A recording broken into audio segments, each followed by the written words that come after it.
In this video, I will show you how to create an account on TapTap Send.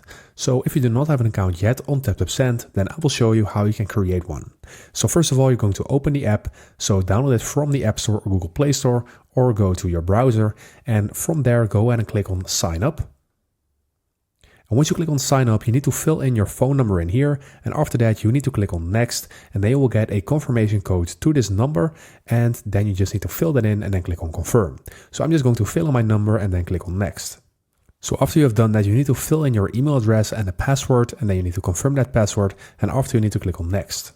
And after you've done that, you will be asked to allow communications. So I'm just going to click on No. So to start off, you need to pick a country to start your first transfer. So I'm just going to select a country in here. So let's scroll a little bit down and I'm going to select Philippines. So right now I can start using the app. I can select a country and make my first transfer. So this is how you create your account. So I hope this video helped you out. Please leave a like and consider subscribing, and then I will see you in the next one.